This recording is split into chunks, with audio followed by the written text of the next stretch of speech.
Bonjour à toutes et tous, vous écoutez First Print, votre podcast comics préféré, et on se retrouve aujourd'hui pour une nouvelle émission du format Back Issues avec une petite sélection de comics en VO que nous avons lus récemment avec l'ami Corentin, histoire de faire un petit peu le point sur des nouveautés qui se sont lancées à la fois chez les Big Two et dans l'indé, et surtout dans l'indé, puisque c'est vrai qu'on a quand même parlé pas mal de DC Comics en ce début d'année, donc là il est un peu le temps d'aller voir ce qui se fait chez les autres éditeurs de l'industrie américaine. Corentin, comment vas-tu ?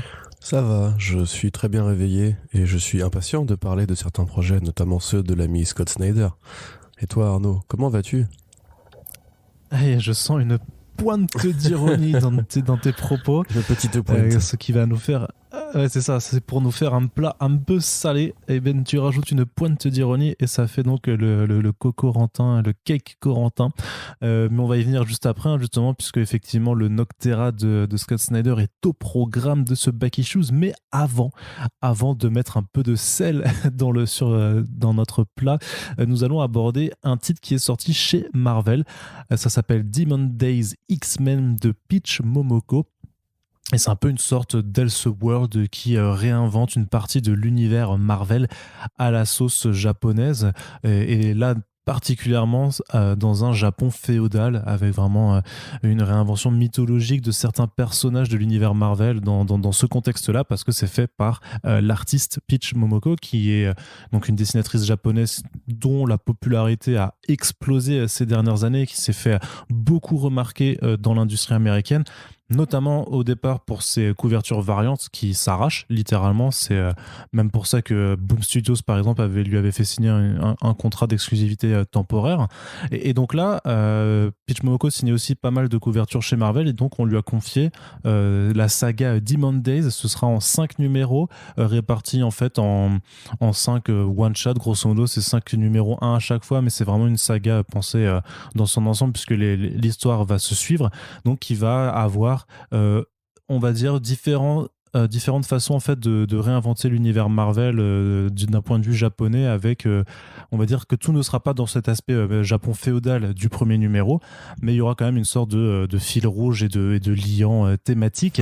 Corentin, ce premier numéro, comment l'as-tu trouvé ?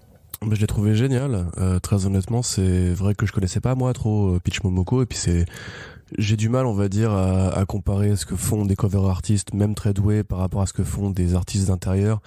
C'est facile, entre guillemets, d'être bon sur une cover. Enfin, c'est pas facile d'être bon sur une cover, c'est très difficile, etc. Ouais. C'est un vrai art à part entière. C'est pas un exercice, quoi. Voilà, mais c'est comme Adam Hughes, tu vois, quand il avait abandonné enfin son statut de cover artiste unique pour faire par exemple le Before Watchmen Manhattan, je crois, et tu voyais quand même que justement il y avait une petite différence dans les compos, dans les traits, dans le soin qu'il pouvait mettre, etc. Là quelque part Momoko, de ce que j'ai pu voir de ses couvertures, je suis presque beaucoup plus fan de ses intérieurs. C'est hyper travaillé, c'est super inspiré justement par ce travail d'estampe que maintenant on connaît beaucoup à travers le jeu vidéo, l'animation, etc. Là c'est clairement le pan plus Mononoke, on va dire, du Japon féodal. On n'est pas dans le truc réaliste à la Kenshin, le vagabond, ou voilà, c'est plus Samurai Deeper Kyo avec ces monstres qui se leurtent je sais pas pourquoi, qui se planquent au coin des bois, etc. Donc on va suivre une aventure de Psylocke, enfin de Psy du coup, qui est accompagné par un loup qui s'appelle Logan, et qui a effectivement la coupe de cheveux de Logan. Ce que je trouve déjà, enfin j'ai vu ça, j'ai une bonne idée. Enfin c'est juste extraordinaire. Elle va croiser un Red Hulk et un Venom. Alors tout ça est évidemment très bien intégré justement à la mythologie en place, la compréhension que le Japon peut avoir justement des démons comme des forces naturelles et complémentaires de l'humain, et pas comme un truc justement ce serait très à l'américaine, en mode c'est une menace, c'est un super méchant. Là on n'est pas du tout là-dedans. Je trouve ça vraiment super cool, et quelque part je suis presque frustré en fait que ce ne soit que ce numéro là qui se passe à cette période. Parce que moi c'est totalement ma cam, tu vois. Tout à l'heure non pas du tout, en début d'année on avait fait un bilan un petit peu. On sait qu'il y a Samurai Gun qui arrive en VF, on a eu Yojimbo récemment qui là pour le coup cherche plus dans le côté du futur du Japon. c'est un imaginaire qui est juste tellement universel, tellement génial, tellement codifié aussi, hein, on peut se le dire, que avoir comme ça justement une artiste japonaise, d'ailleurs on l'a pas dit, mais le numéro est traduit en fait par un traducteur anglais qui récupère a priori les textes de Momoko, qui a dû les écrire en japonais a priori, ou alors il doit y avoir une aide à la traduction en japonais-anglais. Du coup c'est super authentique, c'est super frais, c'est super beau, c'est vraiment l'un des plus beaux numéros de Marvel de ce début d'année pour moi, hein, très clairement. Et j'accueille le projet vraiment comme une sorte de tentative justement de confier comme ça ces personnages à d'autres artistes venus d'autres cultures, etc., qui pourraient, parce que c'est Marvel et que Marvel n'aime pas laisser perdre les bonnes idées, se décliner à terme. Je sais pas, on pourrait imaginer par exemple que je sais pas, des artistes de 619 qui un jour pourraient ou avoir envie de faire du Marvel ou autres pourraient récupérer les rênes sur une mini-série pareil. En tout cas, c'est super enthousiasmant. C'est super joli, c'est super bien intégré, voilà, les mélanges d'univers fonctionnent bien et tout. Donc j'étais très très content de cette lecture. Ouais, puis t'as même à la fin, tu sais, des petites notes explicatives pour reconnaître en fait quels sont les types de créatures mythologiques qui ont été utilisées pour les adapter après à des personnages Marvel. Là. Donc tu peux un peu voir d'où ça vient quand tu vois un Venom qui donc là est un démon. Tu sais c'est le serpent Orochi. Ouais, voilà. Et tu sais que ça vient. Enfin, tu vois d'où ça vient. Et c'est vrai que t'as un peu un air, un petit air à la Okami aussi, tu vois, en termes de justement quand tu mentionnais l'aspect estampe. Donc effectivement très beau, très joliment mis en couleur. Une petite réussite de ce début d'année, donc c'est sûr qu'il y a un peu un twist sur la fin qui justifie que a priori cet aspect féodal ne sera utilisé que pour ce numéro. Après, il y aura quand même un dénominateur commun, c'est que toutes les histoires vont se passer, en fait, il y aura une même unité de lieu, donc qui est c'est la montagne Kirizaki. Après, il faudra voir dans quelle mesure ça évolue et dans quelle mesure, en fait, on peut pas retourner dans cette approche un petit peu mythologique, parce qu'il reste encore 4 autres numéros, donc faut pas non plus tout de suite se dire ah mince, ça ne durait que ce temps-là. En tout cas, voilà, c'était effectivement quelque chose de très enthousiasmant.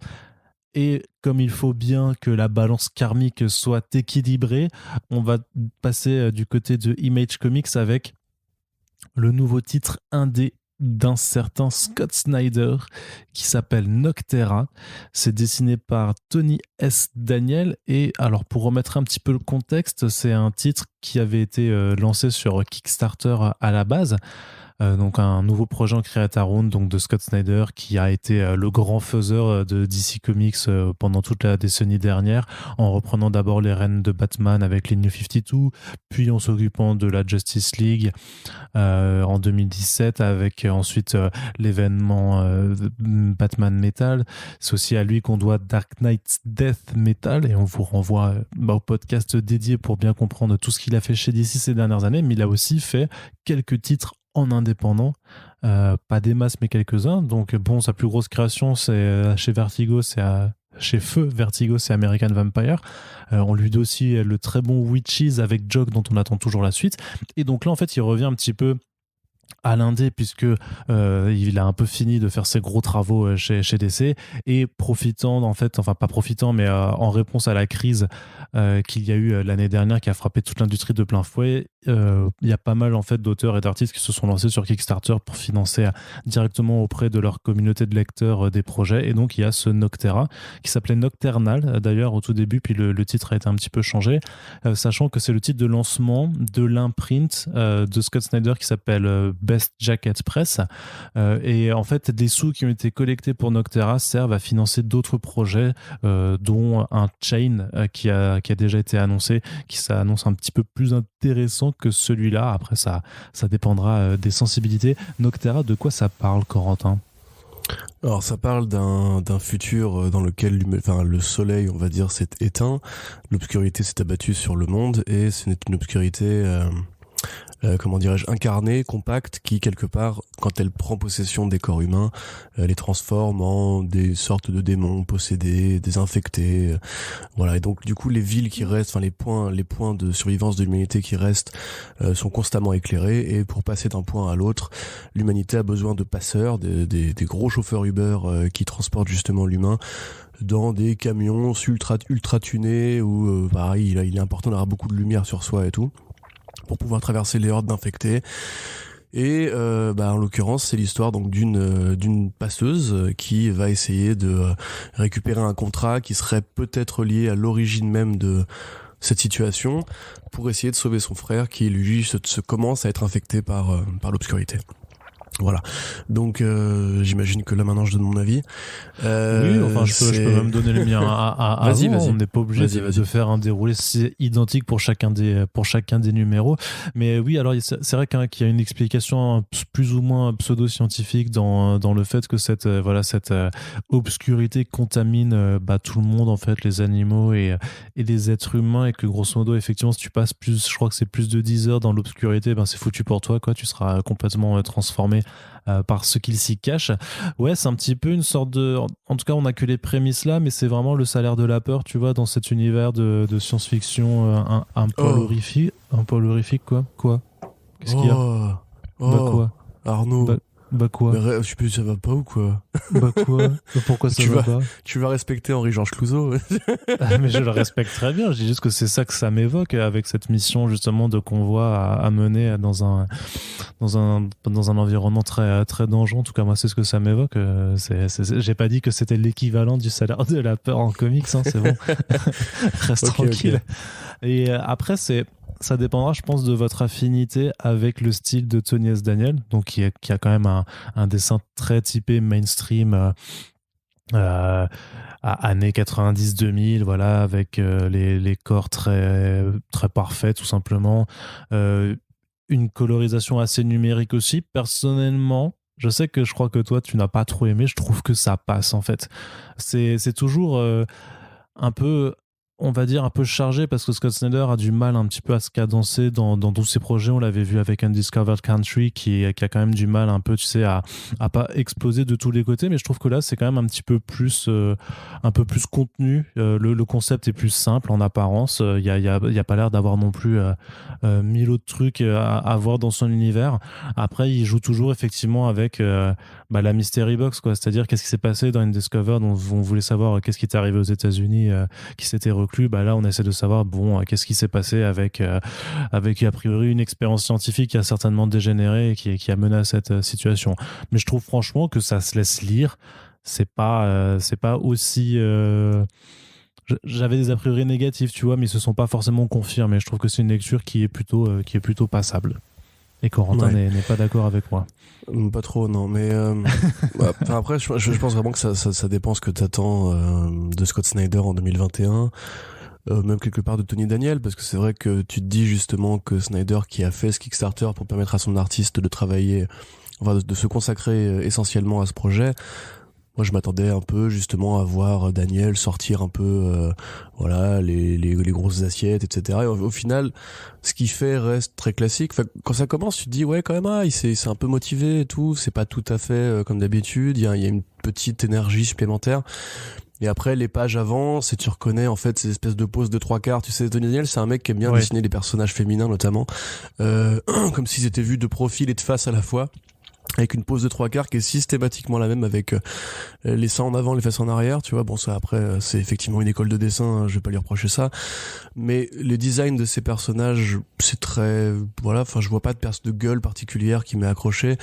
L'univers en lui-même, il est sympa, il fait un peu jeu vidéo époque PS3, tu vois. Enfin, ça me fait un peu penser à à la ville de New Marais, par exemple, dans Infamous 2, tu vois ce côté un petit peu très éclairé, très orange, vite fait, survivaliste, mais quand même pas trop non plus, tu vois.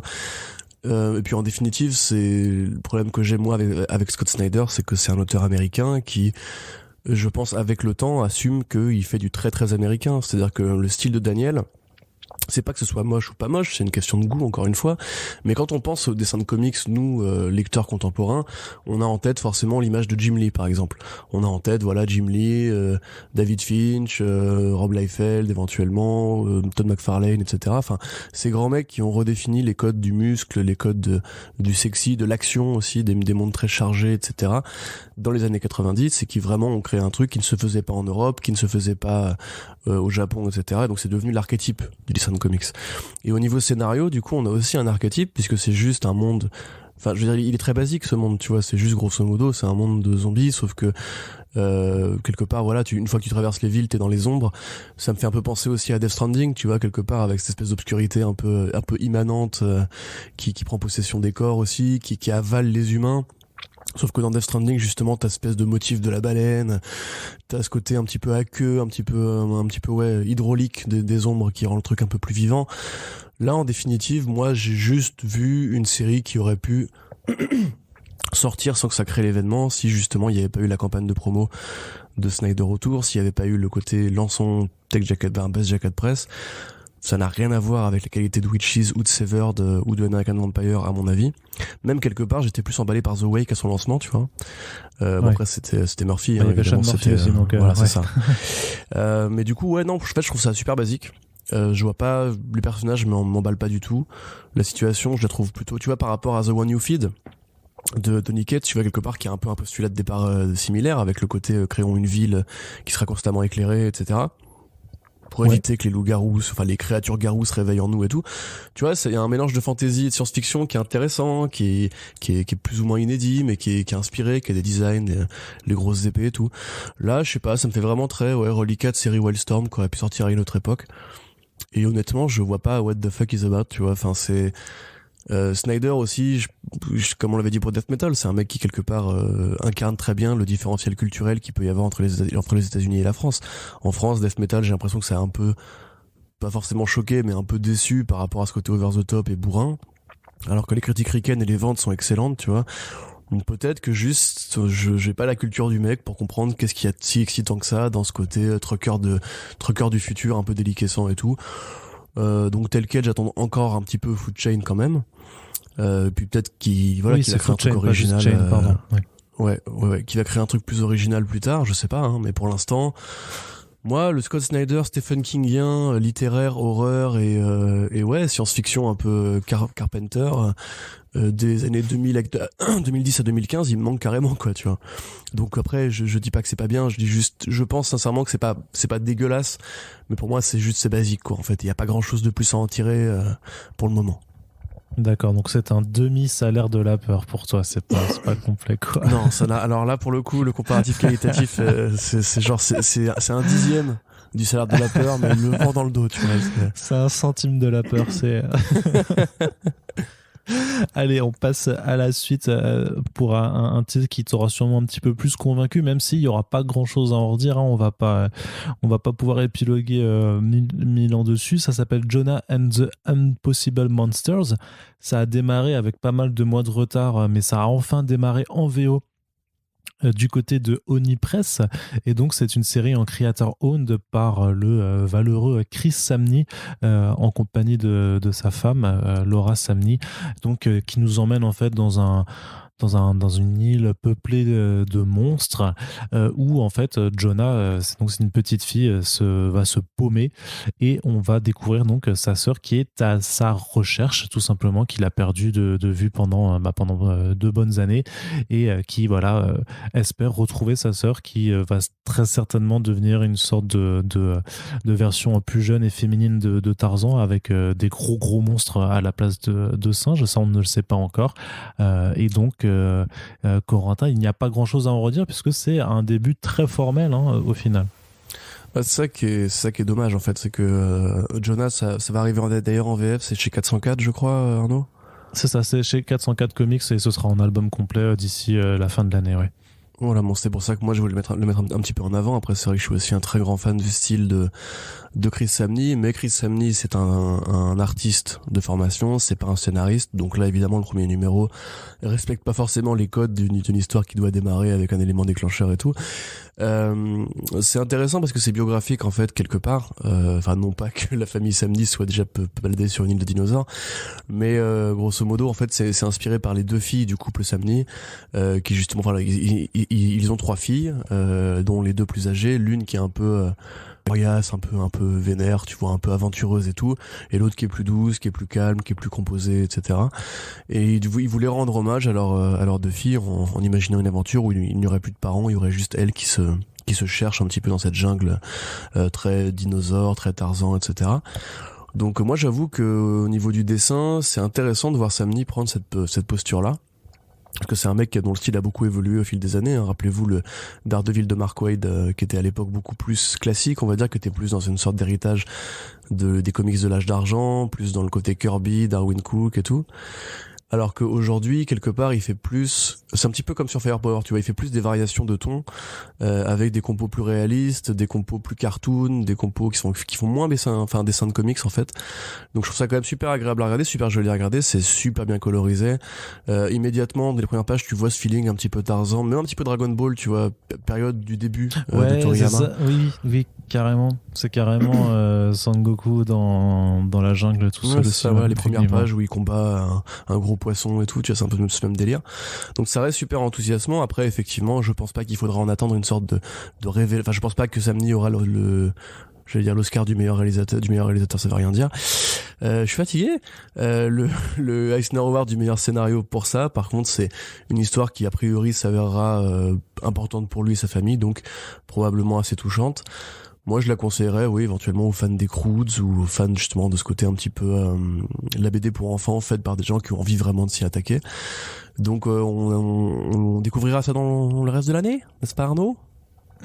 Ouais, c'est ça. Non, mais après, faut reconnaître quand même que même dans la scène d'introduction, en termes de mise en page, de découpage et de mise en scène, il y a quand même de très belles performances, tu vois. Et c'est toujours ce que j'aime bien et ce qui m'intéresse de plus en plus, c'est comment certains artistes arrivent vraiment à mettre des formes d'instants de suspension de temps, en fait, où tu t'arrêtes instinctivement sur la planche parce que tu sais que même aussi l'instant est un petit peu figé, ça te pousse je sais pas, à apporter une forme d'intensité dans la narration qui moi je trouve fascinante. Et quand tu vois justement Jonah qui saute vers un gros monstre et tu restes bloqué une trentaine de secondes dessus parce que c'est hyper bien dessiné par rapport aux planches que tu as vu juste avant, tout t'a amené un petit peu à ce moment-là. Et donc non, je trouve qu'il y a quand même ces idées-là dans la narration qui sont très très intéressantes.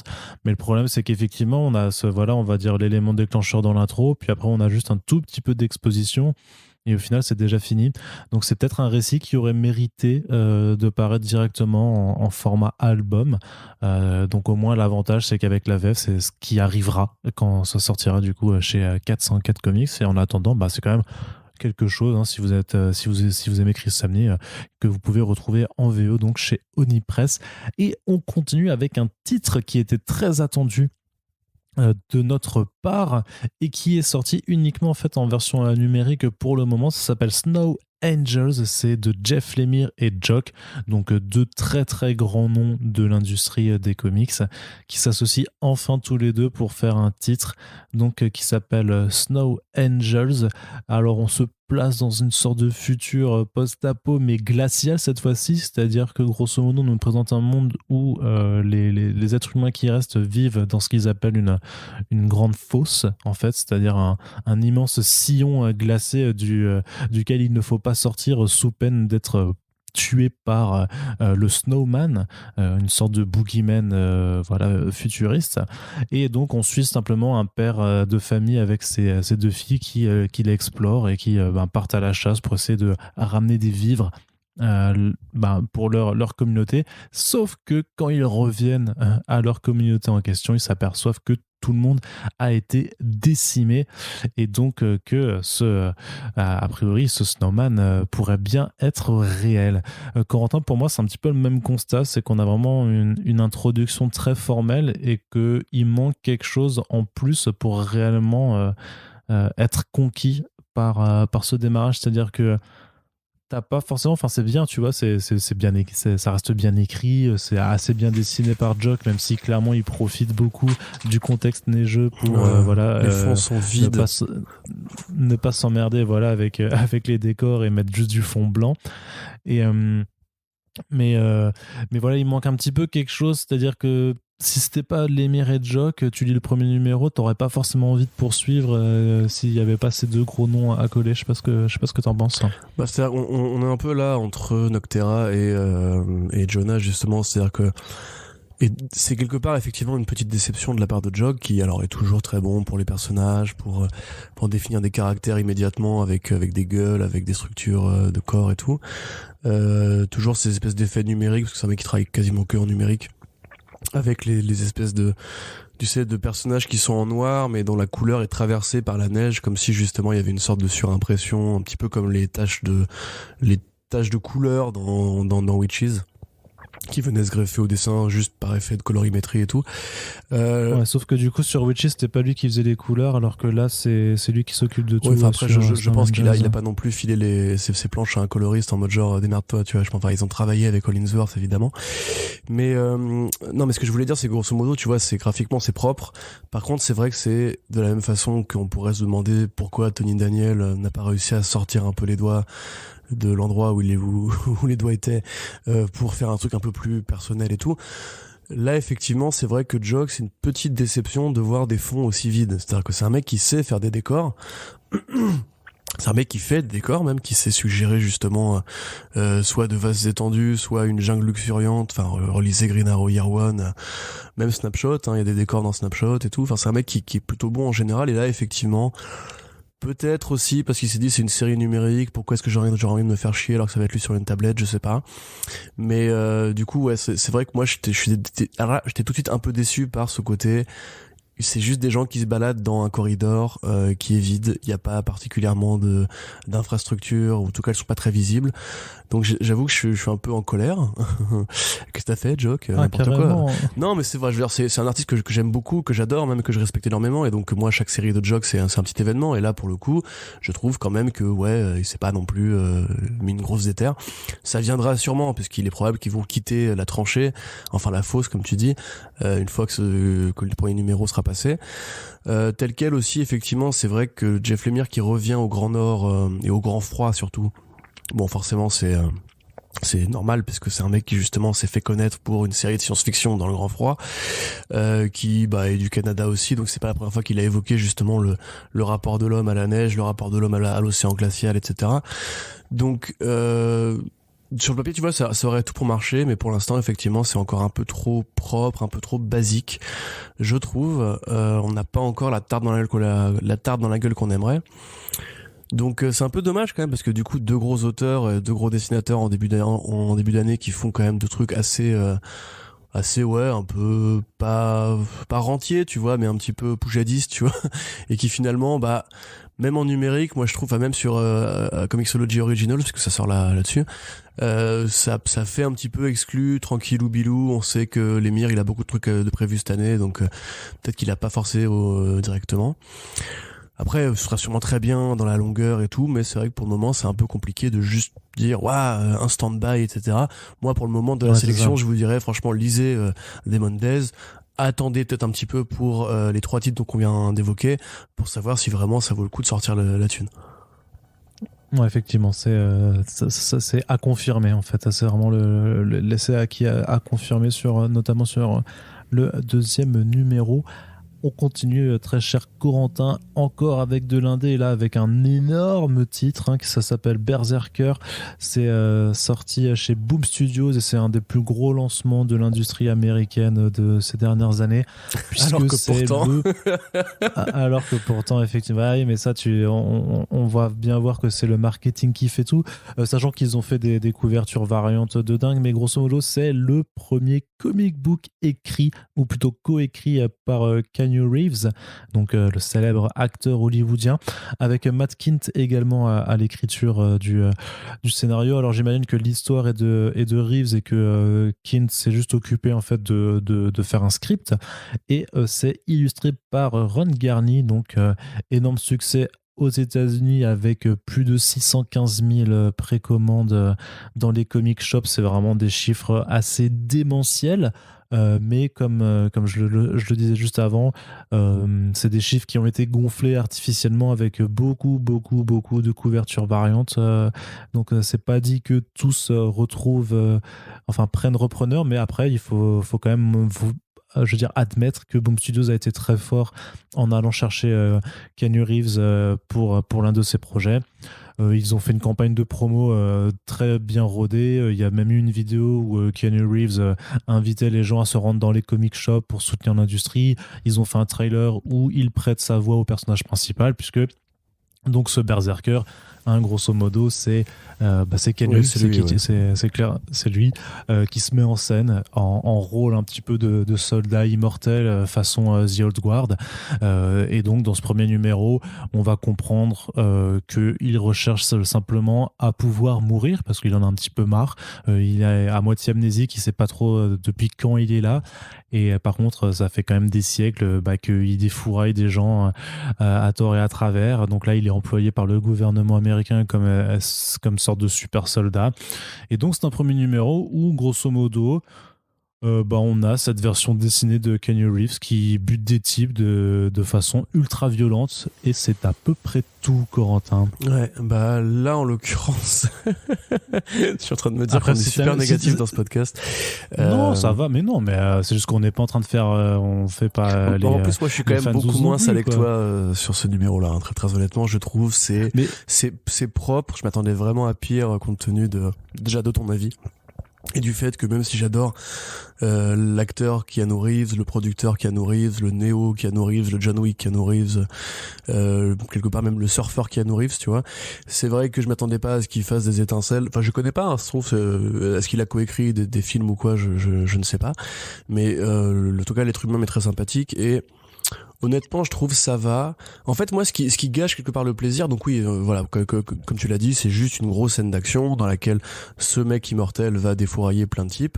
Alors, c'est très très violent, hein, pour le coup, si vous aimez la BD violente, ça régale, on va dire. Mais moi, je kiffe, hein, j'adore l'ultra-violence. J'adore la violence. Mais il faut reconnaître juste que ça raconte que dalle, tu vois, que c'est pas bien. Je veux dire, moi, il y avait un jeu qui était sorti sur PS3 à l'époque qui s'appelait Splatterhouse de mémoire, qui était vraiment un jeu de un beat'em all ultra violent et gore machin, qui avait des critiques abominables, tu vois, qui était effectivement pas ouf, mais après, tu vois, moi je l'avais kiffé parce que j'adore l'ultra violence, et donc j'y prenais du plaisir à éviscérer des monstres, mais je reconnaissais aussi que c'était un jeu qui était pas terrible. Là c'est pareil, je kiffe l'ultra violence, c'est bien foutu et bien mis en scène, mais quand tu fais un pas en arrière, tu fais quand même, c'était un peu nul, tu vois, mais c'est pas grave. D'ailleurs, anecdote, Splatterhouse, c'était un beat'em all qui au départ était sorti sur Mega Drive et en bande d'arcade, inspiré par Freddy. Oui, c'était un remake, c'était le Jason reboot de Vendredi 13, pardon. Et c'est considéré comme un des premiers jeux d'horreur avant Resident Evil et tout. Moi, j'ai des très bons souvenirs de ce jeu. Mais qu'est-ce que je voulais dire ? Ouais.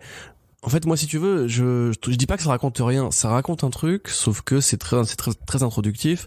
Et je trouve, en fait, c'est dommage, hein, parce qu'il est vraiment très doué, mais que Ron Garnet fait un peu erreur de casting.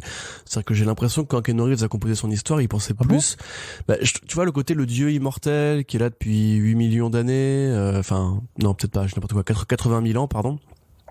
Qui a priori a traversé toutes les époques, qu'on va sûrement voir dans des flashbacks un petit peu épiques. Tu sais, il y a une sorte de grandeur un petit peu, je sais pas, mythe grec ou mythe viking, mythe scandinave, tu vois, de ce guerrier immortel qui comme ça porte le poids de son immortalité, a du sang sur les mains, mais a des kilotonnes, des rivières de sang sur les mains, et qui est très froide, c'est très très surhomme en fait, nietzschéen et tout. J'aurais plus vu justement un dessinateur un petit peu qui aurait pu mythifier un peu l'histoire. Tu vois, je sais pas, je pensais à Essa Ribic par exemple, tu vois, ça aurait peut-être pu donner une sorte de nouvelle couleur à ce côté justement le dieu, la baston, la tragédie de l'immortalité et tout. Que là pour le coup en fait comme ouais, mais là t'es plus dans le défouraillage. Ah et oui, je justement, trouve qu'il y a un air un peu millerien, tu vois. Mais justement ça accentue le côté beauf vois. en fait. Tu vois, je trouve que ça accentue le côté super soldat, la violence, l'Amérique et tout. Enfin, ça accentue le côté ricain premier degré en fait. Tu vois, c'est-à-dire qu'il y a pas, enfin moi au moment je ressens de la grandeur dans ce numéro, je ressens pas de la poésie, le côté déchiré du héros et tout. En tout cas, ça ne vient pas pour l'instant. Ouais. C'est pour l'instant, on est plutôt vraiment sur un truc qui aurait pu encore une fois être une série des années 90, parce qu'à l'époque c'était vraiment la mode des super soldats, ou voire une série même des années 2000 ça ressemble vachement à des trucs qu'a pu faire Warren Ellis chez Avatar Press par exemple. C'était le côté ultra violent, le côté super soldat, etc., qu'il a déjà évoqué quelque part. No Hero, c'était déjà un peu ça. Super God, non, peut-être pas non plus. Plutôt Black Summer, tu vois.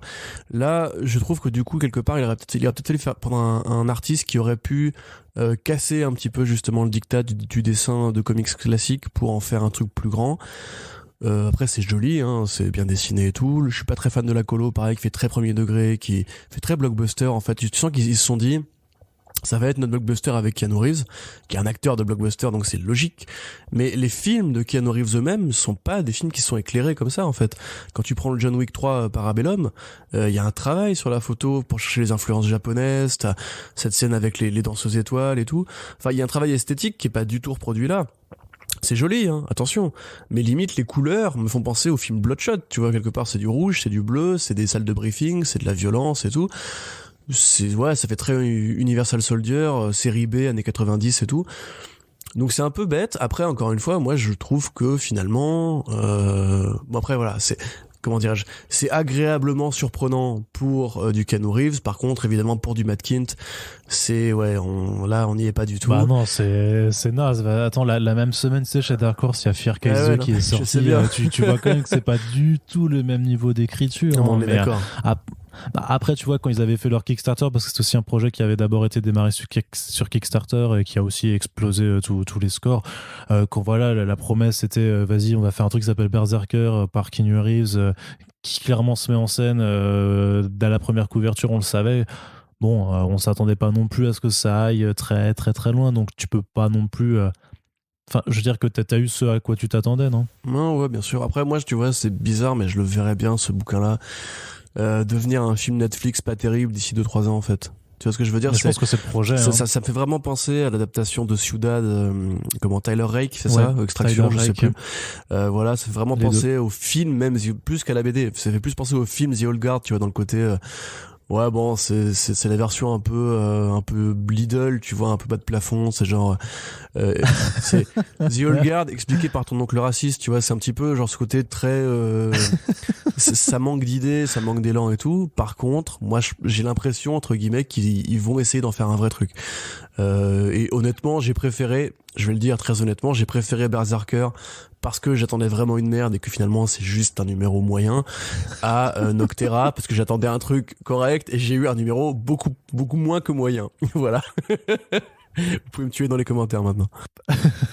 Très bien, Corentin. Allez, on continue ce tour d'horizon des comics. On est toujours dans l'indé avec là un petit passage du côté de AWA, donc AWA, qui a sorti un titre plutôt intéressant qui s'appelle Chariot de Brian Edward Hill et Priscilla Preitaith.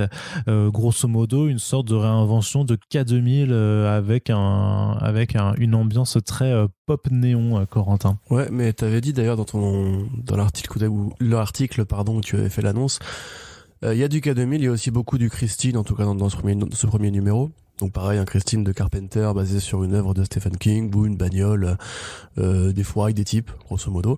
Donc là, on t'explique plus ou moins, c'est assez survolé, hein, que il y a eu, le gouvernement a créé des bagnoles intelligentes qui sont des genres de super armes hyper stylées. Dans les années 80, une de ces voitures disparaît, elle est retrouvée par un petit gars, enfin une sorte de petit braqueur qui est fait qui ouais, un petit loser malfrat à la traîne, quoi. C'est un peu Baby Driver, c'est-à-dire que c'est le mec qui fait le conducteur pour des braquages. Voilà, sa fille est à l'hôpital, sur un lit d'hôpital. Il a besoin de moula et ça tombe bien puisque comme il bosse chez un ferrailleur, il va tomber sur la bagnole magique. Et cette bagnole-là aurait absorbé l'esprit de sa dernière propriétaire. Donc évidemment, c'est là qu'arrive le côté K2000 avec Kit, qui n'est pas qu'une voiture intelligente, mais aussi un sidekick pour le héros, un ordinateur de bord qui du coup peut créer une interaction, etc. Donc Brian Edward Hill, on en a déjà parlé à plusieurs occasions, hein, mais voilà, c'est donc le mec qui a fait cet excellent, extraordinaire et génial roman graphique, série qui est American Carnage. Là, a priori, on est moins sur le côté c'est quoi être un skinhead en 2021 et plus sur le côté putain, les bagnoles, c'est cool. Donc ouais. J'avoue, je trouve ça un peu bizarre comment le mec passe d'un projet à l'autre. Tu sais, je me suis demandé même si pareil, il y avait pas une sorte de projet de transmarketing à la clé, ou s'il y avait, parce que lui on sait qu'il est implanté à Hollywood, il est scénariste, il va écrire les Power Rangers bientôt, pour le film Power Rangers pour Saban, non, pour Hasbro, pardon. Tu sais très bien que Awa c'est Bill Jemas et Axel Alonso qui ont aussi des billes avec l'industrie, et il y a forcément dans cette nouvelle structure éditoriale des projets de vouloir adapter toutes les choses tous les comics qui sont sortis chez eux, il y a potentiellement clairement des adaptations assez faciles à faire derrière. Parce qu'en plus, personne tu s'est vois, positionné sur le côté K2000 c'était quand même, enfin moi si tu veux la série j'ai des très très vagues souvenirs parce que c'était les rediffusions que je voyais quand j'étais petit, c'était très lointain, mais c'était quand même une idée plutôt cool, tu vois, dans le côté Knight Rider, les mecs avec sa caisse et tout. On sait que James Gunn avait proposé, je crois, à une époque de faire un reboot de K2000 au cinéma. On sait que, comment ça s'appelle, Hasselhoff était chaud parce que voilà, Hasselhoff est toujours chaud de toute façon. Du coup là je me dis peut-être que ouais, vu que c'est encore un peu la mode des années 80, ils ont essayé de faire ça pour ça. Par contre en tant que BD ça tient carrément debout, je veux dire c'est plutôt joli, c'est bien introduit. C'est super beau même, franchement, cette Priscilla je connaissais pas trop ses travaux, mais moi elle m'a soufflé là-dessus. Ouais carrément, ouais, ce sera l'album tu sais qui sera agréable à réécouter avec un peu de Carpenter Brut ou de Perturbator en fond, tu vois. Ça pourrait être rigolo de faire un motion comics avec cette bande son là. Mais pour l'instant, voilà, moi, c'est encore une fois, c'est assez introductif. On n'apprend pas grand chose pour le moment. Par contre, le concept est, tu vois, à l'inverse justement de d'autres bouquins qu'on a pu citer. Le concept est vachement clair dès le début, tu vois. Tu sens le côté, c'est un mec qui a besoin de fric. Il trouve une arme suprême, donc il va aller s'en servir pour soit rendre la justice, soit dépouiller des mafieux, pardon. Donc c'est assez explicatif directement et c'est très joli, c'est plutôt bien écrit, tu identifies bien les caractères, les stéréotypes et tout. Donc moi j'ai toute foi en Brian Edward Hill pour la suite. Et c'est vrai que c'est cool de voir encore une fois une série des années 80, qui rend hommage aux années 80 un petit peu au forceps. Je sais que beaucoup de gens en ont marre et qu'effectivement ça a pu être saoulant, mais là je pense qu'on est moins dans le premier degré que ça a pu être pour Stranger Things ou... Ouais, c'est ça, c'est que c'est un petit peu dans cette continuité des hommages aux années 80, mais il n'y a pas forcément... Enfin, ça me paraît assez honnête dans la démarche, en fait. Tu vois il a pas l'air de vouloir en faire des caisses, sans jeu de mots. Excellent. C'était pas mal. Et je l'ai même pas fait exprès, tu vois, donc c'est un peu le talent. C'est ce qu'on appelle le talent, tout simplement. Mais ouais, je trouve qu'il y a forcément... Je trouve qu'il y a une certaine sincérité, en fait, dans sa démarche et que, je sais pas, peut-être que c'est juste qu'il est réellement fan de K2000 et de ce genre de choses et qu'il a juste voulu livrer son propre hommage parce que c'est pas non plus un titre qui va... voilà, ça va pas durer 25 numéros non plus. Il me semble que c'est une mini-série, donc... Ma foi, moi en tout cas, je suis ultra chaud et notamment parce que les dessins sont assez dingues. Si vous n'avez pas un comic shop dans les environs, vous pouvez juste checker les pages de previews sur le site de Comixology et ça, je trouve que ça envoie déjà du bois. Donc vraiment, pour ma part, une très bonne lecture que je vous recommande. Et on va terminer avec le meilleur pour la fin, Corentin. Avec une pointe de DC Comics quand même, hein. On ne pouvait pas s'en empêcher. Et donc on va vous parler du premier numéro de la nouvelle série The Swamp Thing, donc de Ram V et Mike Perkins, parce que ça faisait très très très longtemps, je crois 4 ans facile, qu'on n'avait pas eu de comics Swamp Thing en régulier. Donc ça nous fait plaisir, hein. La dernière ongoing c'était terminé avec un passage de Charles Soule. On avait une mini-série de Len Wein et Kelly Jones. On avait eu un one-shot aussi avec Tom King qui écrivait une histoire avec Jason Fabok et justement une histoire inachevée de Len Wein qui nous avait quittés en 2017. Et donc depuis, il y avait eu un petit peu de Swamp Thing par Brian Azzarello mais qui était sorti, tu sais, dans les fascicules Giant de Walmart, donc ils sont jamais arrivés en France. Et même dans nos comic shops, quoi. T'as eu du Batman Swamp Thing aussi pendant un arc de King, rapidement. Ouais, très rapidement, mais voilà, ça faisait très très longtemps en tout cas qu'il n'y avait pas eu de série régulière en solo consacrée à ce personnage. Et en plus, vu que c'est Ram V qui le maîtrisait déjà sur Justice League Dark et dont on a déjà vu un petit peu les talents dans le registre horrifique, ma foi, on se disait déjà que ça avait l'air d'être bien parti, d'autant plus qu'on avait été déjà convaincu par son histoire en 2 parties au cours de Future State. Mike Perkins, il dessinait Lois Lane récemment de Greg Rucka, et avec un style donc à l'ancrage très prononcé. Il y avait aussi pas grand doute sur le fait qu'il serait à l'aise dans le registre marécageux et sombre qu'on associe généralement à la créature du marais. Donc Corentin, est-ce que c'est une réussite ce premier numéro? Mais est-ce que tu as besoin de me poser la question, mon bon Kikou? Tu l'as lu? Non, je pense. Là, c'était une question rhétorique, évidemment. Et voilà, c'est peut-être c'est le feu. Ouais, bah oui, c'est peut-être déjà le meilleur truc de DC actuellement. Enfin, je veux dire, dans les séries régulières, hein, bien sûr, je vais pas comparer ça avec. Je veux dire, c'est un peu le nouveau Alan Moore. Non, bah justement, c'est plutôt qui exagère pas. Non, c'est pas dans le registre Alan Moore. C'est plutôt le nouveau Len Wein en fait, parce que justement, ça repart sur un Swamp Thing humain déjà, parce qu'il y a toujours au fil des volumes cette espèce de question qui est Swamp Thing, est-ce que c'est Alec Holland, est-ce que c'est la créature. Bon là il se trouve que c'est plus du tout Alec Holland, c'est un nouveau personnage qui a priori du coup va récupérer les pouvoirs de l'élémental vert, et quelque part c'est intéressant parce que c'est vrai que finalement pourquoi toujours revenir à Alec Holland, il a un peu tout dit, on connaît son origin story, c'est quand même Swamp Thing, on le connaît parce que c'est la créature des marais, pas parce que c'est un botaniste qui s'est fait l'accident avec Arcane, etc. Mais Corentin, juste, je t'arrête 2 secondes, mais t'es persuadé que toi que c'est bien un être humain et que c'est pas que c'est pas une plante qui se prend pour un être humain. Ce qui est intéressant, c'est que justement le numéro va poser la question. En fait, le numéro c'est un hommage énorme à Cronenberg, à tel point d'ailleurs qu'il y a des noms, des références à Cronenberg. Par exemple, tu vois, le mec dans le désert là qui devient ce qu'il devient, qui s'appelle Brundle, tu vois, comme le personnage de Brundle dans La Mouche. Ça parle de transformation. Il y a ce débat au début par rapport au côté on essaie tous de devenir quelque chose d'autre, tu vois, qui du coup est un des propos de la filmo de Cronenberg, qui est la transformation, en fait, le fait de passer d'un statut à l'autre, de se renouveler, de se recréer une autre identité, alors que ce soit par l'horreur ou par le psychologique, comme ça peut être le cas dans Les Promesses de l'ombre ou Story of Violence. Donc là clairement on est dans de l'horreur body, dans de l'horreur psychologique. Ça fait vraiment Vertigo des années 90, la très bonne période de Vertigo où ça cherche pas du tout à être grand public, où c'est vraiment une horreur suffocante, tu sais, angoissante, quelque part c'est même dégueulasse, tu vois, avec au début avec les trucs avec les insectes. Après tu vois le héros, il sue, il fait des cauchemars, il en peut un peu plus et tout. On sait pas trop justement par rapport à ça. Parce que le propos, grosso modo, de Swamp Thing au départ, c'est une plante qui rêve qu'elle était un homme. En tout cas, chez Alan Moore, c'était ça. Et là, pour le coup, il te pose la question parce que le mec, quelque part, devient Swamp Thing dans ses rêves. Donc, c'est effectivement intéressant. Il faut voir où est-ce que ça va aller. Graphiquement, c'est une toutoune. C'est une tarte dans la gueule, c'est un grand high kick, justement à ce dessin de comics qui peut-être a du mal à se renouveler. Là franchement c'est super inspiré. Enfin juste tu vois le plan de l'avion au début du numéro où tu vois juste des espèces de tentacules, enfin tu vois des espèces de trames vertes qui l'entourent, comme si voilà c'était encore une fois un cauchemar dans lequel tu peux pas t'échapper.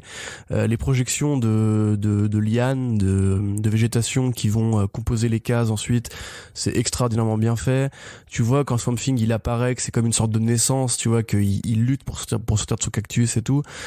Et c'est super body horror, c'est super suintant, tu vois. Enfin, vraiment, moi, c'est ce que j'aime dans la bande dessinée.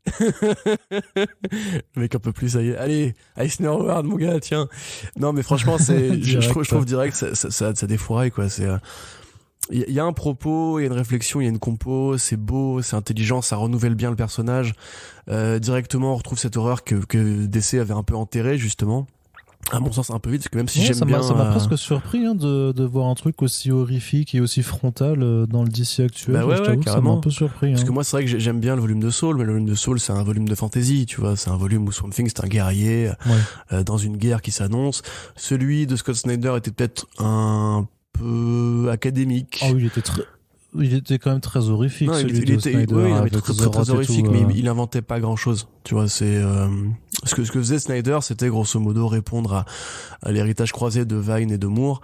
Tu vois, comme Millar avait pu le faire, en fait, c'est compliqué de passer après Moore sur Swamp Thing parce que justement, il a tout redéfini et quelque part, il y a une fin à son run. Donc, Vaughan avait essayé de s'intéresser au côté filial, tu vois, par exemple avec la fille de Alec et de Abby et de Constantine quelque part. Que là, pour le coup, vraiment, c'est une direction qui est assez inédite. Et qui vraiment c'est adressé aux fans de Peter Milligan, aux fans de Grant Morrison, de la période des années 90 justement. C'est du Doom Patrol, c'est du Animal Man, c'est du bon Swamp Thing à l'ancienne. Perkins, je trouve qu'il est encore meilleur que sur le Future State justement, parce que c'est vrai que là du coup c'est aussi rigolo de voir qu'il prend un parti complètement différent de ce qu'il a fait sur Future State, où c'était vraiment un truc plus écolo, une réflexion sur le rapport entre l'homme et la nature, au bord de l'extinction des deux espèces et tout. Que là, en fait, non, c'est une série d'horreur à l'ancienne, années 90, enfin, années Vertigo, on va dire, psychédélique, psychologique et tortueuse. Donc, Ramvé, voilà, j'ai envie de dire que le mec qui a importé du Ramvé en France le premier a eu le nez creux. Et respect à lui, parce qu'effectivement, il est bien possible que ce mec-là soit une des très très grosses restats des années à venir. Moi en tout cas pour l'instant c'est quasiment un sans faute dans ce qu'il a fait, à part oui voilà le Future State Catwoman parce que c'est pas utile mais c'est pas forcément que de sa faute, et je suis très content justement que DC soit enfin réveillé et ait compris quoi faire de ce personnage, c'est-à-dire pas un guerrier, pas un héros de blockbuster, et limite c'est rassurant si jamais il y a une vraie synergie entre DC Entertainment et Warner Bros, parce qu'on sait qu'ils voulaient faire un truc avec Swamp Thing et que la série de HBO Max, DC Universe leur plaisait pas trop. Là quelque part, si vraiment c'est un indicateur d'une direction à donner au personnage, bah moi je serais très content. Ouais, et puis on verra bien si le personnage est amené à revenir, tu sais, avec tous ces projets autour de la Justice League que J.J. Abrams, Bad Robot, développe pour HBO Max justement. Mais oui, effectivement, la direction là. Après, comme je le disais en intro, vu les noms, vu les travaux précédents, il n'y avait pas grand doute sur le fait que les deux allaient très très bien fonctionner ensemble. Donc c'est clairement des attentes qui sont concrétisées fabuleusement. Donc là-dessus, clairement, on finit sur ce point d'orgue parce que c'est vraiment la lecture qu'on a le plus kiffé parmi toutes celles qu'on vient de vous chroniquer. Et ma foi, on va finir ce podcast là-dessus. Lisez des comics, quels qu'ils soient, que ce soit ceux dont on vous parle ou non. On espère que l'émission vous a permis un petit peu de vous intéresser à l'une ou l'autre sortie. N'oubliez pas que vous pouvez partager les podcasts aussi pour faire croître le podcast en lui-même, aussi pour faire découvrir ces BD au plus grand nombre. Et puis Corentin, on se dit à très bientôt pour le prochain podcast. Salut.